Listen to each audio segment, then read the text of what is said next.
Hello, everyone, and welcome back to The Legend of Zelda: Fruit Ninja Princess. In this part, we continue our side quest shenanigans and finishing up.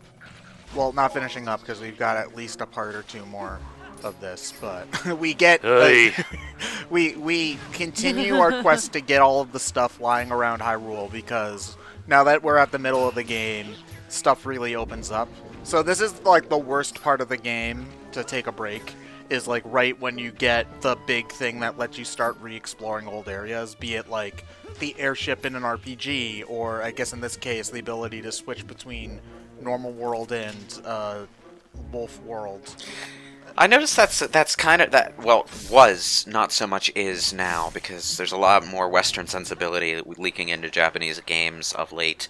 But Japanese RPGs in particular tend to have like a really linear first half followed by a really open second half. That's that's generally pretty true. Yeah. It goes back as early as like the 8-bit Dragon Quest games where you start off with a pretty linear tutorial area, and then the game is just like, okay, find these things, and we're not going to tell you what order to do them in, and then you just do it. Symphonia immediately came to mind. Yeah, I still need to go back and try to play that. I tried Vesperia. I did. I feel like well, for one thing, the Switch version just does not run well at all. Like the resolutions. What? It doesn't? The resolution's really fuzzy, at least playing on handheld mode, and the Oh, game has a yeah. lot of bugs. Like the game crashed for me twice.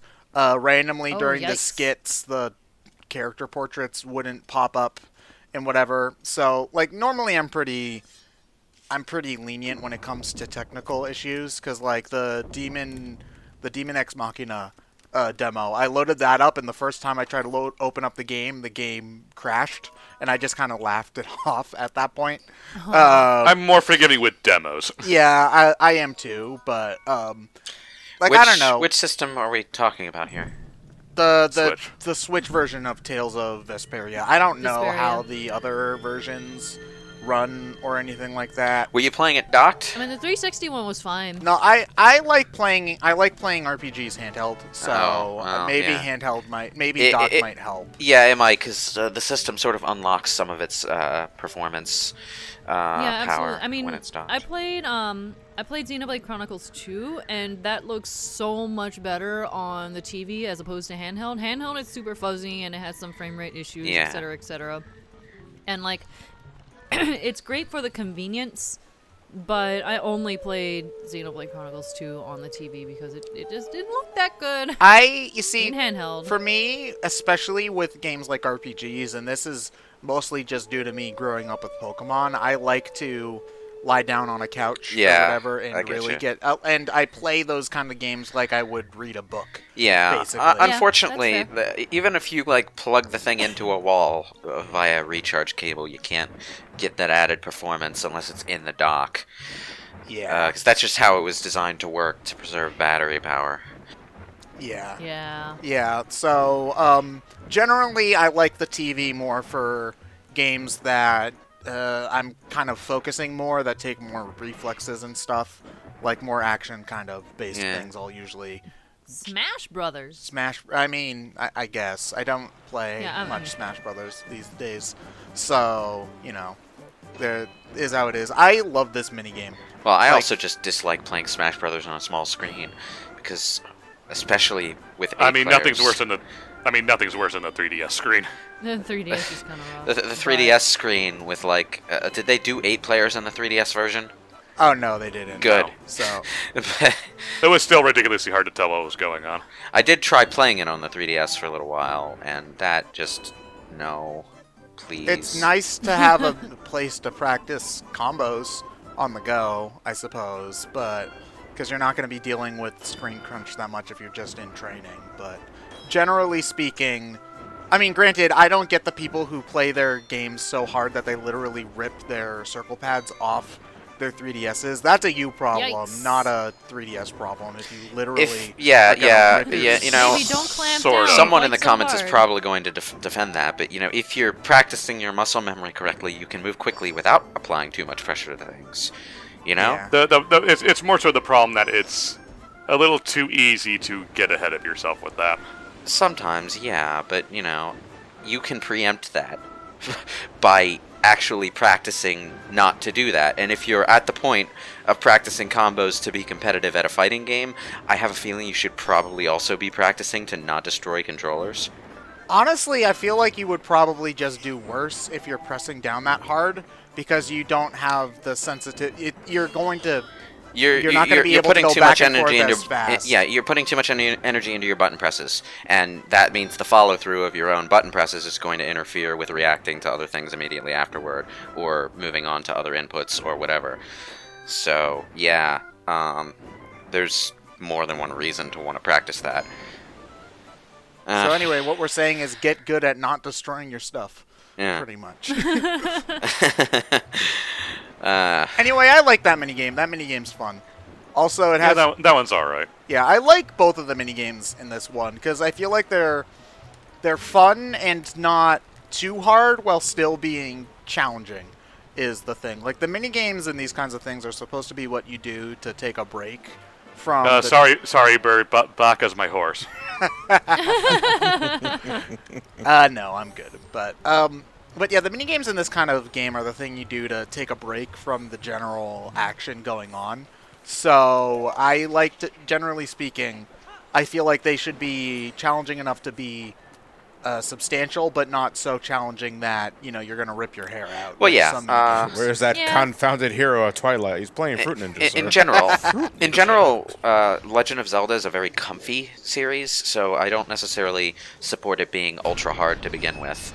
Breath of the Wild sort of straddled a weird line in that case, where it had quite a bit of difficulty, but only enough difficulty to make it necessary for you to actually go out of your way. Zelda 2 too old to count? Breath of the Wild starts off with the Shin Megami Tensei difficulty curve, where it starts off way harder, and then as you get more stuff, it becomes and the purpose of especially after you start learning how to do everything too, because once you start learning some tips and tricks and whatever, especially with the runes, then it's pretty much a breeze later on. And that's that super intimidating start. That's kind of what I'm saying. It's Breath of the Wild is kind of a case where the difficulty is a means of giving all the different things that you can do and get in that game value. Like there are, I could point to Kingdom Hearts 3 right now, which just came out, where you have a bajillion options, but the game is way too easy to support all of them. That's a thing. And one of these days I'll play that. Yeah. Like I don't. Well, Kingdom Hearts has never really been. It's never hard, really been though, hard, but when it's designed at its best, which I would say is Kingdom Hearts 2, the gameplay supports the number of options you have, and you feel like you've got just enough challenge coming at you to make use of a majority of them. Or at least to more efficiently use the narrow set of options that you focus on, if that's your gameplay style.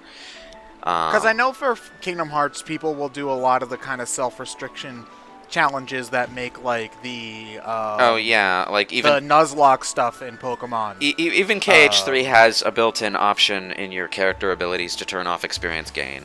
So there's that, but I don't know how that would make that game fun, because it sounds to me like it would just make every boss fight 10 times longer. But, whatever. You do you, I guess. I'm not sure how it's balanced, so I can't comment. I've never actually tried. John did a level 1 run, didn't you? Of what? Kingdom Hearts. I mean, it's possible to do level 1 runs of well, not necessarily level 1 run, but a level 7 run. The game scales things accordingly if you're deliberately going for level. Oh, okay. Oh, okay. All right, then that's not bad. Yeah. It's like possible to do it for games that don't do that, like Final Fantasy VII, which is like the only situation that I've ever seen players use those battle items in.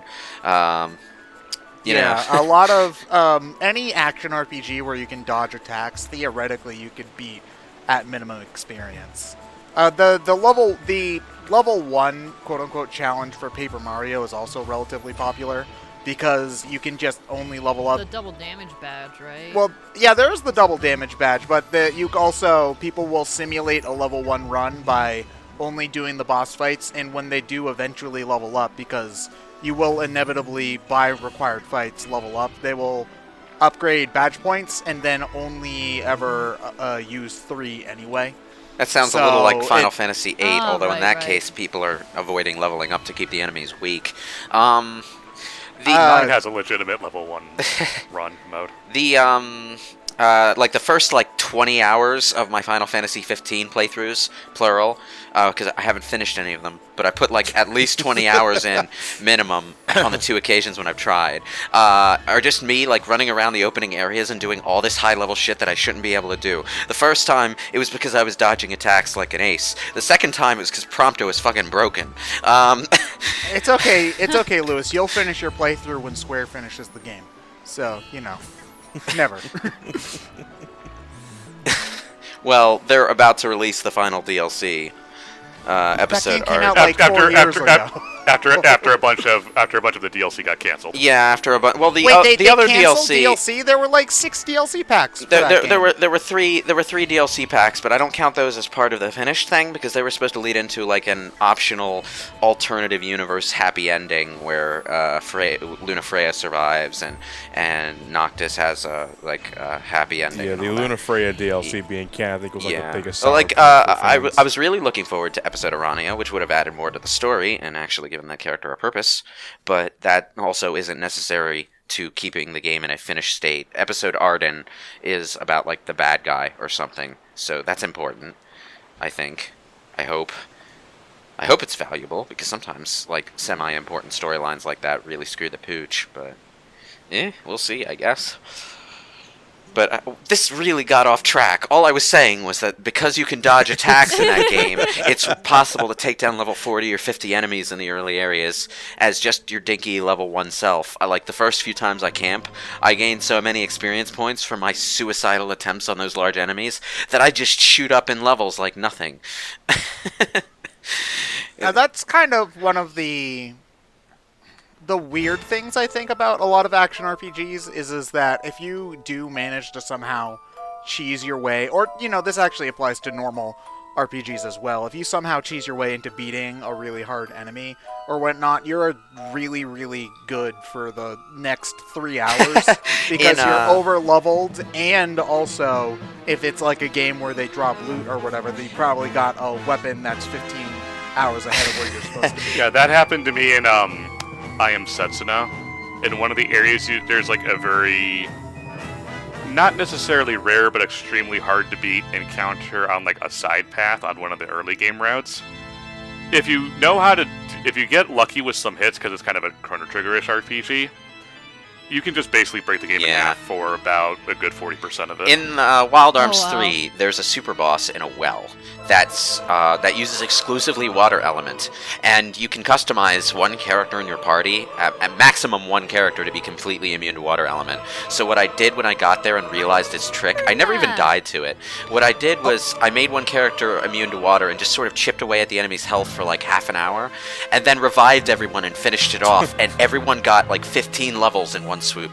To I say, honestly didn't know that you could get that much elemental immunity in that game. Lewis is probably really happy because you're the only person I think ever who has also played Wild Arms, and this is a semi-regular. I am really happy, that- thank you. Well, thank you too, because no one ever knows what Wild Arms 3 is, and it makes me sad. Wild Arms 3 is one of the best JRPGs from the PS2, and that it wasn't as I know, successful as it deserved agree. really gets me. And Well, I know who to catchy invite now and too. whenever we get to it. It's available on PS4 now. Go buy it now, everyone. Wait, is Wait, one it is? available on Coming down PS4? chill. No, it's not. Oh 1 my and 2 are God. available on PS3. Oh, you see, I don't. My PS. I never played 1 or broken. 2, but 3 was my jam when I was young.